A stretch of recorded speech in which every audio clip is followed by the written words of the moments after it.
Estamos de regresso neste jornal e com o professor catedrático José Filipe Pinto. Professor, muito boa tarde, seja bem-vindo. Naturalmente que o dia nos diz que temos que começar por este acordo de Islamabad. Provavelmente será assim que vai ficar selado, para o professor nos explicar exatamente como é que aqui chegamos, o que é que está aqui em causa, o que é que vai acontecer nos próximos tempos. Muito boa tarde, Janete. Boa tarde também aos nossos telespectadores. A verdade é que a própria designação do acordo explica que este é um processo, não é um ato.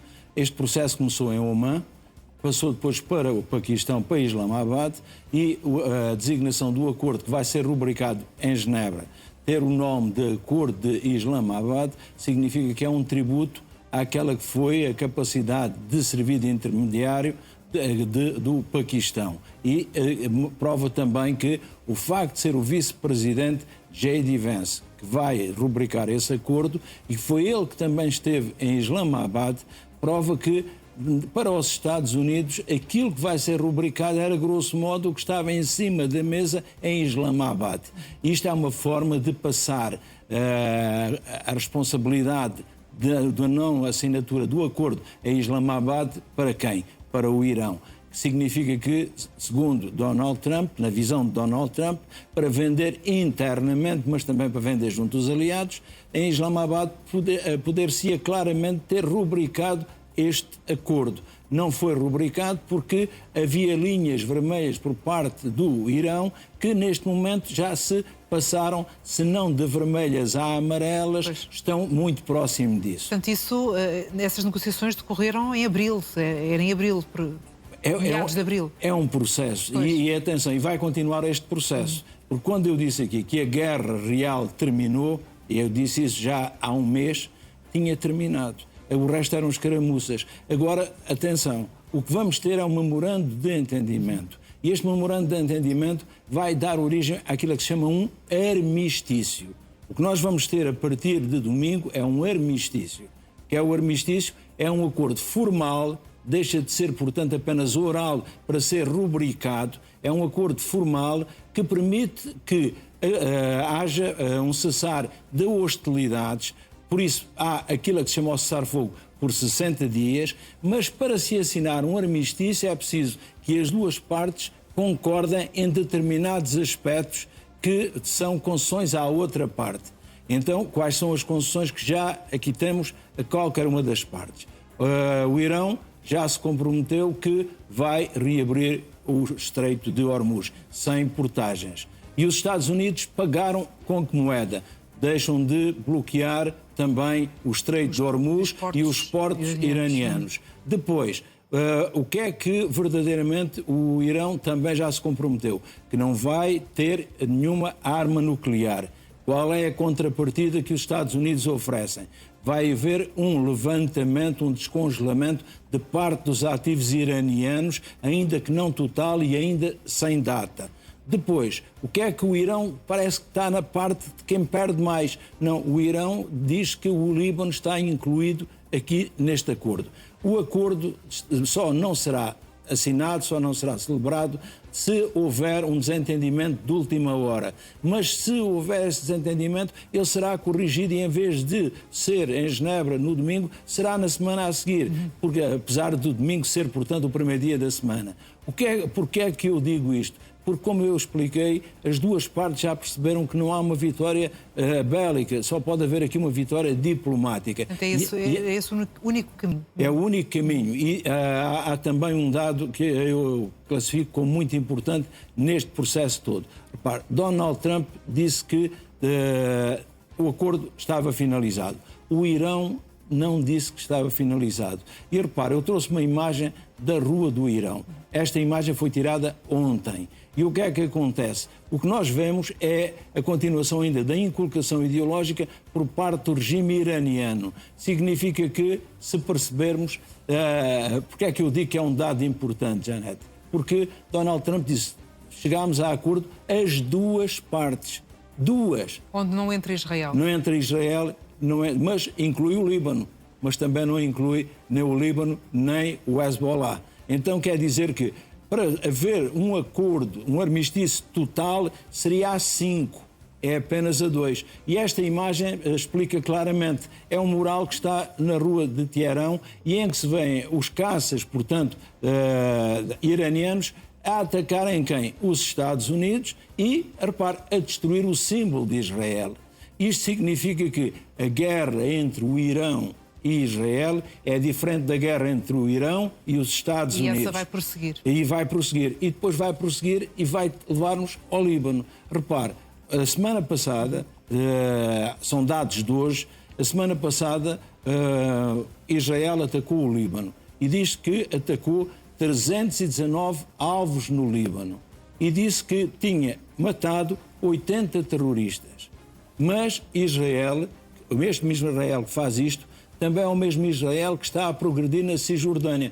Trago uma imagem que mostra o quê? Israel que está a avançar nos colonatos que sabe que são feitos ao arrepio do direito internacional. As Nações Unidas não reconhecem, não dão autorização a Israel para fazer colonatos na Cisjordânia ocupada. O que nós ali vemos é o bairro que os nossos telespectadores veem mais ao fundo, é um bairro que já está, portanto, perfeitamente feito. E aqui, na parte mesmo inicial da imagem, o que é que vemos?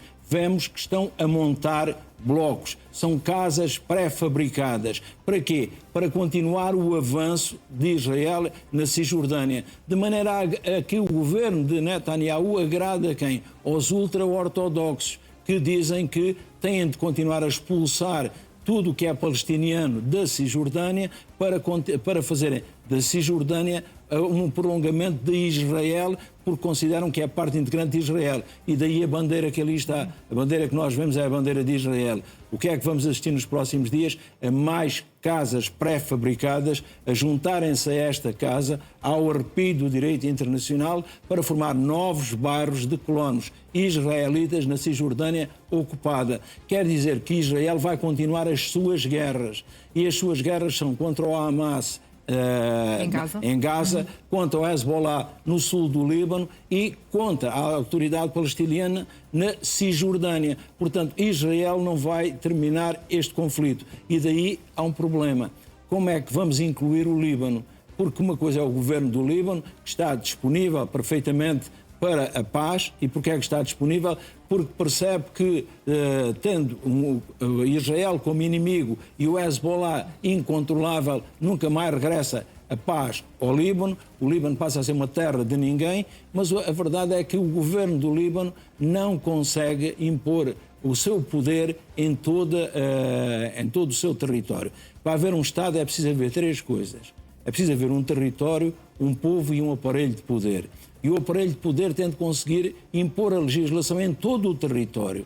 E o aparelho de poder tem de conseguir cobrar impostos em todo o território e garantir a segurança do território. Não consegue. E porquê é que não consegue? Precisamente porque tem um grupo interno que, sendo um partido político, é o Hezbollah, é simultaneamente tem um braço terrorista, e depois porque Israel não respeita as convenções internacionais. Repare, Janete, ainda não está definida uma fronteira oficial entre o Líbano e Israel. E porquê? Nenhuma das partes considera que a outra parte não está a ocupar território que é seu. E quando as Nações Unidas traçaram aquela linha azul, era uma linha de separação, não era a fronteira geográfica. Acontece que Israel continua com muitos problemas na região, porque todos os vizinhos que tem, e tem tantos, só têm as fronteiras reconhecidas com o Egito e com a Jordânia. Todos os outros países acham que Israel está a ocupar territórios que não pertencem a Israel, portanto são desses países.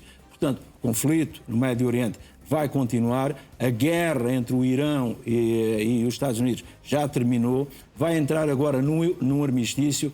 É mais do que um cessar-fogo. Porquê? Porque o armistício é um acordo formal, é este que se chama o memorando de entendimento, e agora vai seguir-se um processo longo, até chegarmos ao quê? À paz definitiva.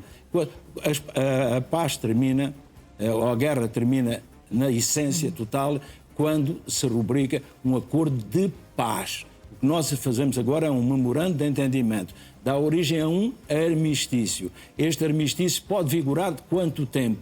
enquanto o cessar-fogo for respeitado e enquanto uma parte e outra forem fazendo cedências. Coisa que não aconteceu durante o cessar-fogo que está até aqui a vigorar. Então, Donald Trump diz, aliás, que foi a lei da força que permitiu chegar até aqui à iminência de assinar esse memorando agora este fim de semana. Ele sabe que a lei da força só se aplicou na primeira fase do conflito. A partir daí foi o elemento diplomático que permitiu chegar aqui. Agora vou preparar os nossos telespectadores para algo. Este processo vai ser longo, até se chegarmos ao Tratado de Paz. E o facto de não haver guerra no terreno e entrarmos numa situação de armistício não significa que não haja escaramuças e que não haja principalmente ameaças de escaramuças. Quer dizer que sempre que Donald Trump entender que a parte iraniana não está a respeitar bem os termos do memorando de entendimento, vai ameaçar que vai voltar à guerra. Disso não tínhamos dúvidas. Cada vez que o Irão, e por isso eu trouxe aquela imagem da inculcação ideológica, sentir que os Estados Unidos estão a pressionar mais do que aqueles que eram os termos deste memorando de entendimento, vai dizer que se vai afastar, como já fez anteriormente. Portanto, este é um processo de avanço e de recuos. Mas uma coisa é certa, o regresso àquilo que se chama a guerra mesmo, o elemento bélico entre os dois países, isso não vai acontecer. O que vai acontecer é cada uma das partes a mostrar que é a outra parte que não está a respeitar aquilo que se compromete neste acordo que vai ser rubricado. E há um dado importante, o acordo é para ser rubricado domingo. No dia seguinte, segunda-feira, Donald Trump vai estar em Paris. Vai estar em França. Porquê? É a reunião do G7. Porquê é que não é Donald Trump que vai estar na assinatura? É porque foi J.D. Vance que esteve em Islamabad, mas é mais do que isso. É que o que se assina aqui é o memorando de entendimento, não é ainda o Tratado de Paz. E se fosse o tratado, seria certamente Se fosse o tratado, surgiria Donald Trump. E vai surgir. Agora, quanto tempo? Na última vez, por causa do acordo, porque agora é que vamos discutir claramente. O Irão já disse que não terá arma nuclear e que aceita, portanto, que o seu urânio enriquecido seja, portanto, empobrecido.